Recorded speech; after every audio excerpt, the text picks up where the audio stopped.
to the Downrock Records Starcade Lounge.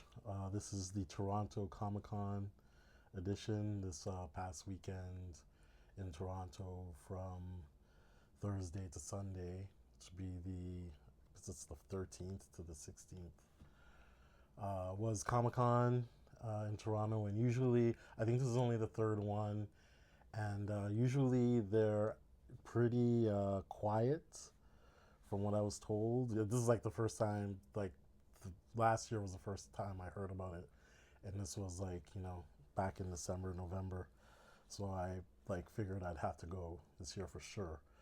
But they, as I was told by a lot of vendors and things like that, people like that, was that essentially that this was probably the busiest one ever. So it seems to be growing a bit in number. Pardon me. It seems to be growing, and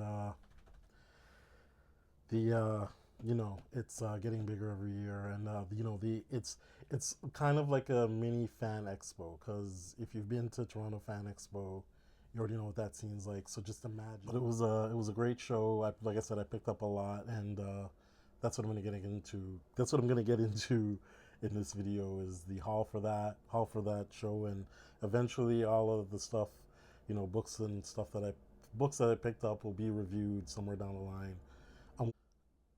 Okay, so moving right along, I picked up this uh, issue here, this issue, because I I had seen it at my comic book shop a while ago. I believe it's like a little bit old. It's not like forever years old, but it's just a little bit old.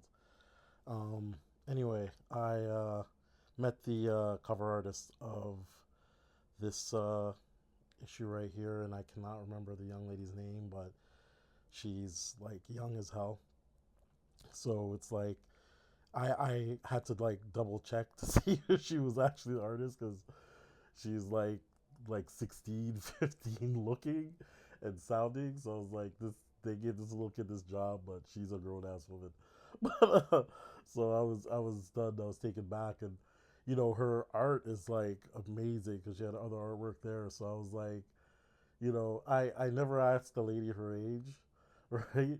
But I'm like, there's no way you're like, she's like 40 or anything like that. So it's like, how many years has she been doing this? Because she's like really good. Like it's like it would take me like 50 years to be as good as she is, and she was like, young as hell. It was like it was a surreal scene. I kept looking around for who the actual artist was for a little bit before she actually stood up and was like, introduced herself. But yeah, I was totally into the art. I love Ninja Turtles.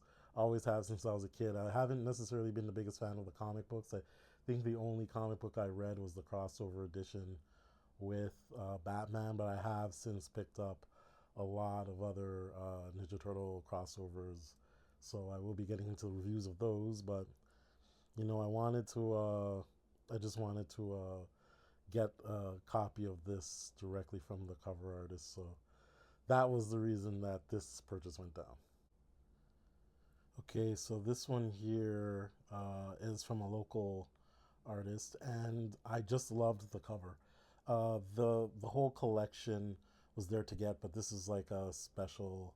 I guess it was like a one shot from the series, and the thing, I really really love the cover. I have no idea what the book, what the actual comic book is about, but I'll review it at some point. But I really just loved the cover of this, the tone and the all, just the work, the ink work and everything. I really loved this cover, and it was fun talking to the artist. It was really cool and open, and very enthusiastic about the work.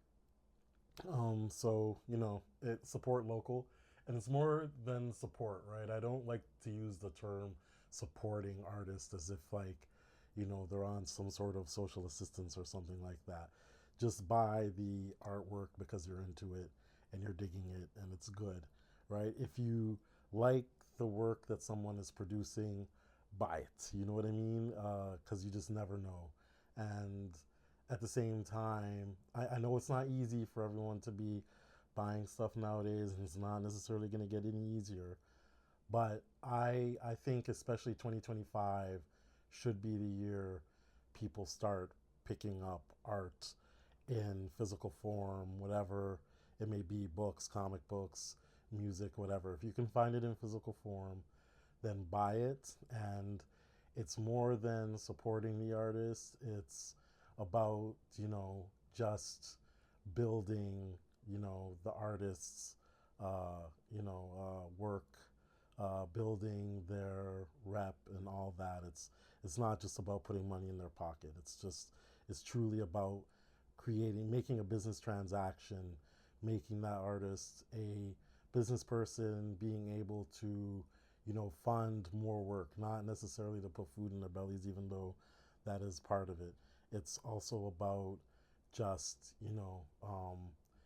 helping them be able to create more work, produce more work for you because you are a fan. That's the part I don't think gets talked about enough is, this is how they make more stuff for you. So, you're complaining about, having to pay for this or having to pay for that or whatever it may be, watching ads in their videos and all that crazy stuff. That is how they're able to keep doing it. If they don't do it, then they have to go and work a regular job or a part-time job or something, and they have to do less creating for you who's demanding that they do more creating, even though everyone is kind of demanding that they do it for free. It costs money to make this type of thing. It costs money for them to make these books. So they need to recoup that. And sometimes it's not about them eating again. It's just about getting money to make more of the product you want to devour.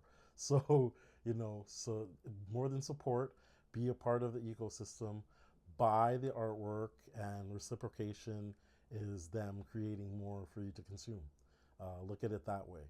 So that's part of the reason I bought this is because I hope, when I support artists, it's because I want to see more. And sometimes the artists I support, I'm not necessarily the biggest fan of or fan of yet, but I will buy product because I see potential and I want to see how far they can go. I want to see how far they can build themselves, how good they can get, how much better they can get. So, someday, 10 years down the line or whatever, I can say, I remember when they were just starting out and they weren't the best, but now they're among the best, right?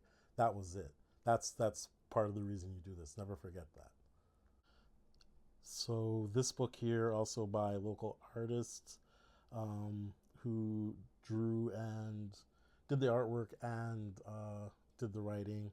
And as you can see, the title, what it's about, very important to these times because we know the balance of the world is shifting and we know about all the crap coming out and propaganda and conspiracy crap that's out there nowadays. And for people who don't understand, especially the people going out there spinning their goofy conspiracy theories and believing, certain propagandists and dictators and wannabe dictators that are out nowadays, you can get the goods on your own. Go in, actually look up history, stop looking at those crazy YouTube videos, falling down crazy conspiracy theory bunny holes and, turning your brain to mush.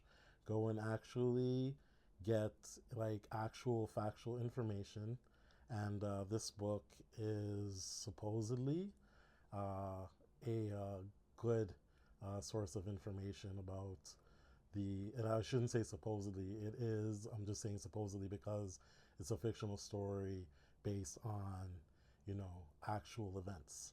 So, I picked this up not only to keep that artist going, that label going, but also to learn a little bit myself because, when you don't know anything, you are not able to necessarily have an opinion on it. You can have an opinion, but not an informed opinion. And when you refuse to learn something, then you're just ignorant. So once again, got to meet the artist, and everything in here I got signed. That's the gracious thing about, the whole show. I think I only got charged for one autograph, and it wasn't even that much, which was okay. I don't mind. Pardon me, I just had to burp really hard. Anyway, got to meet the artist, and I just love the cover. I love the art right from the cover. Like I knew I was gonna love whatever was going on inside, and the concept is great and everything. And this is one of those. I'm pretty sure someone out there watching this video has read this because this was actually out at the last Fan Expo, I should say, not the last. Yeah, well, the last Fan Expo, but the Fan Expo when I had gone there. So, I'm pretty sure people might have picked this up.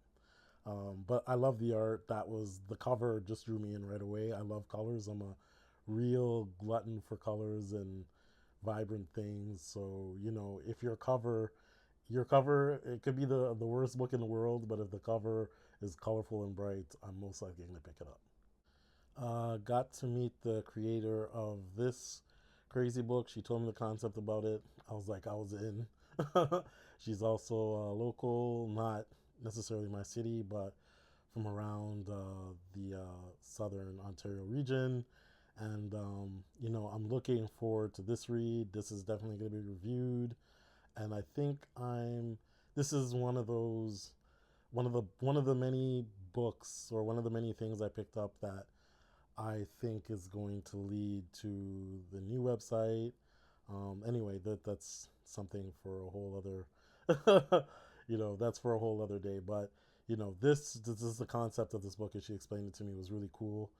She's got great artwork. I was like just like her art book, her artwork book was just amazing. So I was intrigued just off of that alone. But then when she explained the concept, I was like, okay, I'm in. So this was a special pickup, and I can't wait to read it.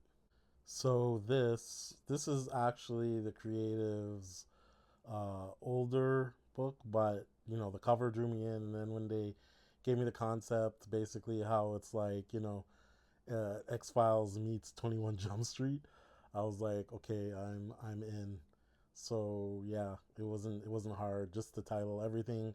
It's once again one of those covers that drew me in. I like the concept. I can't wait to actually read this because I love this style, sci-fi, you know, shenanigan type book. So this right here. So I had seen this, I think, just late last year at the comic book shop. Yes, at Red Nails too, and I, I wasn't intrigued necessarily by it, even though it was a number one, and I usually pick up number ones by indie comics. But when I saw the cover, got to talk to the artists and explained, some of the series to me. I picked up the whole series. This is 4 books, so I get to read the whole thing, and I'm looking forward to that.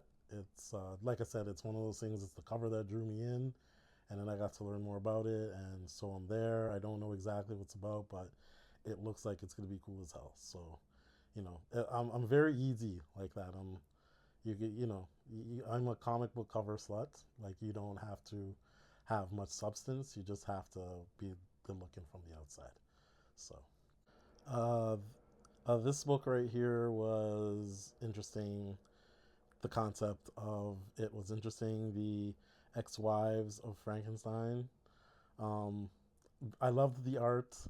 We'll see if the story is as good. I was a big fan of Frankenstein as a kid.